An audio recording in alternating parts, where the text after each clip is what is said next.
Okay. This is for the most important king the world has ever known. Perhaps all of us, myself included, have been too quick to take offense toward Jesus. The Sanhedrin is well beyond that. I am somewhat curious about the miracle worker. It's true then. I have seen some things that I can't explain. Yeah, you have. Could you imagine the things that you guys seen, the heartache of the people, and then some of them being disappointed because they want to be free from Roman rule and persecution, and Jesus is like, I'm not even here for that. I'm here for something way more important. And people are like, but what about my right now? And Jesus is like, no, I got you right now. We need our perspective changed. Now that I'm here, physical death does not interrupt our eternal life. He's coming! Jesus is finally here! This is one of the greatest days in the history of our people. The religious leaders, they'll finally have to admit who he truly is. We see a little bit of that happening now. You know, look at Jesus' staple of focus. He was focused on the people. He was focused on healing them. And more than just their physical ailments, he was looking to heal their spirit, their soul. He was looking to feed them, not just with the loaves and the fish. He was looking to feed them spiritually as well. He was there not to destroy the law, but to fulfill the law. A lot of people think he gave us a pass to do whatever we want. But what he was showing us, even when we were trying to do the best we could, it wasn't going to measure up. A lot of times that gets twisted. I am the resurrection and the life. No matter what happens, I want you to know that in this world, I loved you as my own, and I will love you till the end. Will you come with me? You can't not think that's amazing. Unless you accidentally got on here and I don't know. I was trying to see, okay, so look, right here, you can pre-order season 4 for $30. Look, you got 3 people in your family. You're on a budget. You can save money right there. You can go ahead and pre-order it. Pre-order to be first in line. DVD or Blu-ray. They don't have a digital option yet, but they might when it comes out. If you want to just kind of own something that's yours and you can physically own, you can have the Blu-ray for a couple bucks more. I recommend it just based upon the quality of this being, the way that the Chosen season was made, the quality is so high that I would definitely get the Blu-ray.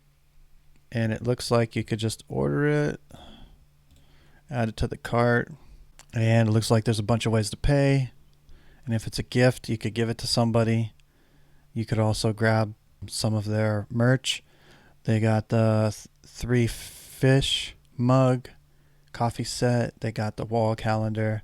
Dallas Jenkins is trying to set up a legacy here. He's not just trying to make a movie. He's doing something. I mean, it's not like it's never been done before, but I mean, genuinely, it truly has never been done before on this level with this quality and been this successful. So I definitely am speaking on it a lot because I believe in it. I want to do my part. And look, hey, maybe like you're not the best at speaking to people. You could just share this. You're still doing, like, don't let somebody determine the value of evangelizing by sharing something that would show Jesus in a way that maybe you couldn't explain. Trust God. You know, God knows what he's doing. God's in control. And so definitely awesome right there. And I want to go to another reaction. Now that I'm all in my season 4, I want to go watch some more movies about The Chosen. Just truly has been, I know it's not just there for entertainment, but it's just been really enjoyable. So, the meaning of your name? All right. I want to watch this short with you from The Chosen because I thought it was interesting. Look into the life of Judas. I'm not a fan of him. Do I ever have sympathy for him? I feel like he was right there. He must have known the truth, but he let whatever happened destroy his life. And we can sit there, and we can attack him.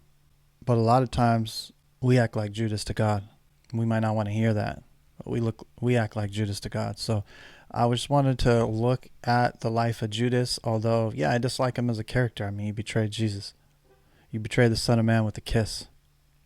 Come on now.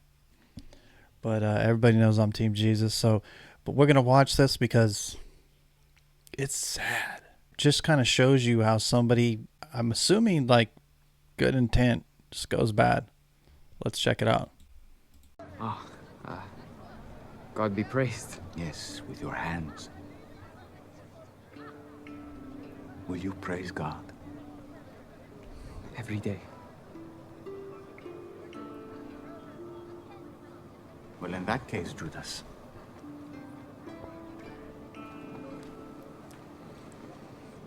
follow me. Man, he said he'd do it every day. Would you praise God? I don't think he praised him. In John 18, when Judas betrayed Jesus, it says he went out with his disciples. So Jesus went out with his disciples over the brook Kidron, where there was a garden which his disciples entered. And Judas, who betrayed him, also knew the place, for Jesus often met there with his disciples. Then Judas, having received a detachment of troops and officers from the chief priests. So Judas went there, gave him up, said, hey, you'll know exactly where he's at. They obviously wanted to do this at night. They didn't want to do this in the daytime. They wanted to take care of, I just want to get this right, the chief priests and Pharisees' eyes a problem. Jesus was a problem. They wanted to resolve it. And so now they have somebody on Jesus' team, one of the trusted few, willing to betray Jesus. Now Judas has troops and officers and chief priests and Pharisees. And they got lanterns, torches, and weapons. And Jesus, therefore, knowing all things that would come upon him, went forward and said to them, who are you seeking? So Judas came with these people. And the interesting thing is to just watch Judas before this betrayal in the garden. Of course, Jesus says, who are you looking for? And they say, Jesus of Nazareth. And he says, I am he. Then, Peter pulls out his sword later and it goes down. There's a lot of fighting and he heals the ear. But Judas, just to watch him and what he came from, it's crazy to watch Judas and where he came from and where he's at now, and that he had this great opportunity and he threw it all away. So, the meaning of your name? God be praised. Yes, with your hands. Will you praise God? Every day. Well, in that case, Judas, He knew right there.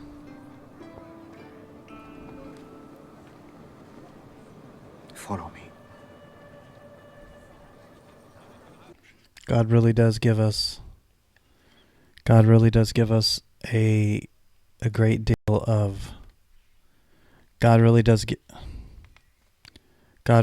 give us a great deal of grace. Let's go to the next video.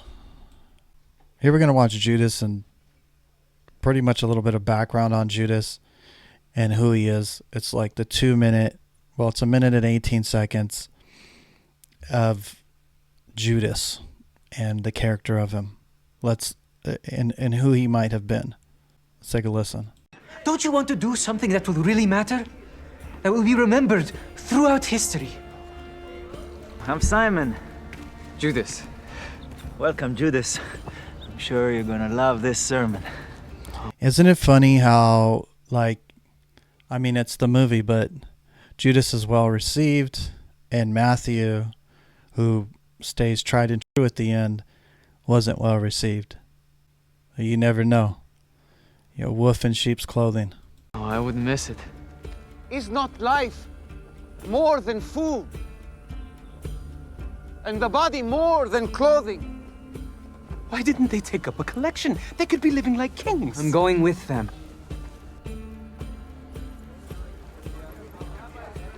Hey, you see a lot of that today, right? Why didn't they take a collection? They'll be living like kings. And I'm all for supporting ministries. I know that churches aren't falling out of the sky. Ministries not, the supplies aren't falling from the sky. So obviously we need cash, cold hard cash to accomplish the works of God on earth. It's our currency exchange. It's how we exchange things for what we've earned. So I'm definitely not knocking that, but there's definitely some abuse of it. So, I would like to follow you. you would? Very much. I may not be a soldier in battle, but I have business and financial skills. Are you ready to do hard things? I believe you are going to change the world, and I want to be a part of that. Why do I have a bad feeling about this? I think he's the Messiah. I am almost sure of it. Many have claimed to be the Messiah. You know what happens to them? He will defeat the Romans and set us all free. Make us proud. I am ready to do hard things. Well, in that case, Judas, follow me. Follow me. How often has God called you in your heart to follow you? Yeah, I'm taking this opportunity. I'm just saying, like, imagine, I mean, we felt it in our hearts before. We've, maybe done an altar call, came to God at whatever moment in our life. Imagine him being right there with you in the flesh and saying, follow me. Just know how great it still is for him to call you, not being there in the flesh, but being there in the spirit and calling you. When God's calling you, saying, follow me. Maybe that'll help us take the follow me more seriously. Because we're seriously falling off on the follow me. Thank you, Rabbi. I'm asking everybody if they have more faith than Judas. Do you got more faith than Judas? You tell me. Judas, even the guy who betrayed Jesus, left everything to follow him. He was doing good. He was making bread. He was powerful, well trusted, good with money. Just a TikTok, Instagram version of a successful guy, right? For males. He had everything that they needed, and he knew what he wanted. He saw it in Jesus. He knew that he was going to change the world. Now, I don't know what Judas's motives were behind that, but if you read the scriptures, it seems that he didn't like that Jesus didn't want to take care of the monetary opportunities, the money-making opportunities that came to him. And Jesus had a lot of rich friends too. I mean, a lot of people loved Jesus, wanted to host Jesus, and wanted to hear what he had to say. And Judas knew that Jesus was going to change the world. I just think Judas didn't know how. And I think Judas's idea of how he was going to change the world was a lot different. And he didn't like maybe what he signed up for. But Jesus knew what he signed up for. Do you know what you signed up for? Especially nowadays. Let's watch the next video. So let's meet the traitor. No, I'm just joking. Let's look at this person as a human being, because they're just playing a character. And if he's making you hate him, or you have this disgust, like, oh, man, Judas, he's doing a good job acting. And you just may have disdain for the character, as I do. I never considered looking into the life of Judas, who Judas was, and why he did what he did. I just didn't care. I was like, I don't care who this person was as a person. And so now that I'm looking into the life of Judas, I guess what we could do is draw similarities and make sure that we don't got no Judas going on in our life. Also, maybe to kind of understand how Judas was one of the 12. You think that only 12 people asked to follow Jesus? He had a qualification. He decided to do what he did. Let's see who the person is who betrayed Jesus. Let's meet the actor. Hello, my name is Luke Dimian, and I play John the Beloved. What? No, I can't get away. Okay, yeah, I'm Luke. I play Judas. I'm sorry. It's good he has a sense of humor. It really is. Sorry, I just wanted maybe like 10 minutes without the judgment. See, he knows. He knows what it's like already. He can feel it, being the most disliked character. I think what Judas goes through in the first episode, listening to the sermon, is a revelation. Realizing that there is someone saying the words that he's been wanting to hear all his life. And he, more than anything, knows that he wants to be a part of that. Dad, Why didn't they take up a collection? They could be living like kings. I'm going with them. What? He's finally found a purpose that he's willing to die for in a cruel twist of fate. Don't you want to do something that will really matter? That will be remembered throughout history? It's sad because I know that he went into it with the most genuine of expectations of just hoping to be a helpful part. That's an interesting perspective, right? Judas, and so like, what can we do besides just like disliking this figure, saying, Judas, trash, is that Judas went into this expecting to be one of these books in the Bible from one of the apostles, from one of the disciples. He went in there with a pure heart. A lot of people that end up on the, walking away from faith or misrepresenting our faith in a horrible way, they all went, a lot of them went in. There's a lot of them who went in with a good heart and a good purpose, and they lost their way. I believe you are going to change the world. Got that part I want right. to be a part of that. So this season we're introduced to Judas's family, or what's left of his family, through his older sister, who we find also working very diligently. And in that we see a very cautious and concerned older sister. Why do I have a bad feeling about this? That's what you said when I joined the mining company. Interesting perspective, giving Judas family, but definitely kind of cool. Does it say anything like that? No, we don't know. But I mean, obviously people had more than one kid back in the day, right? Whether that's from Judas's past mistakes or maybe a previous need to constantly prove himself to her or to those around him. We see this concerned but comforting character. So it's really nice to see him have this person that he can relate to intimately and empathetically, that you're not afraid will judge him. Like, you can just expect that this character, no matter what, has the best intentions for Judas. Yeah, imagining that Judas had somebody who loved him and had a sibling. I mean, imagine you being Judas, and Judas comes and tells you, I'm going to follow this prophet, and you're worried and you love them and they've always been a good guy, and then later you hear Jesus say it would be better for that man if he was never born. Plot twist? That's a plot twist right there.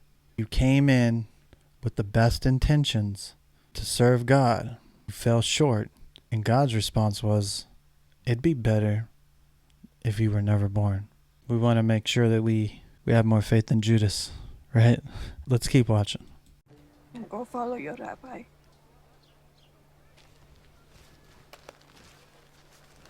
I really hope you're right about this. I am. There's more to him because there's more to all of us. We've all made mistakes. When Judas hears Jesus tell them to go out by two and he's paired with Simon right out of the get-go, I think he's genuinely terrified.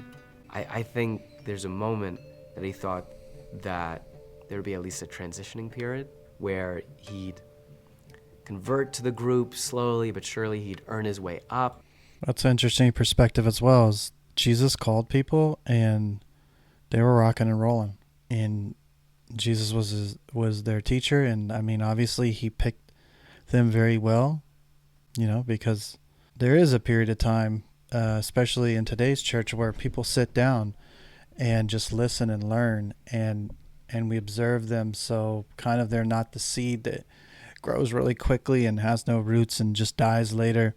A lot of times we try to make sure that doesn't damage the faith. I see that happen a lot. So that's an interesting perspective to see. To become a disciple, there was so much that was asked to become a disciple of Jesus. You had to leave pretty much everything you knew, and then you still had to work, but you had to try to find work wherever you had went.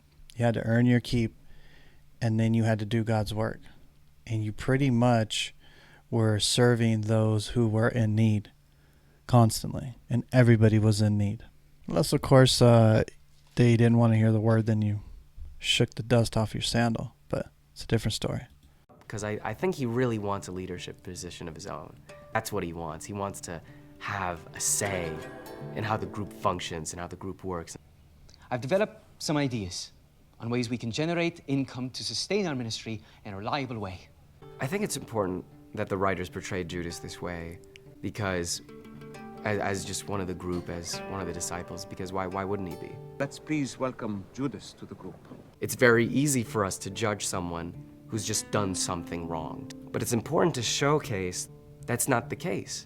Interesting on Judas being a go-getter, wanting to have a strong position and willing to do the work it took to get to that position. So, you ever heard all deals ain't good deals? In business, all money ain't good money.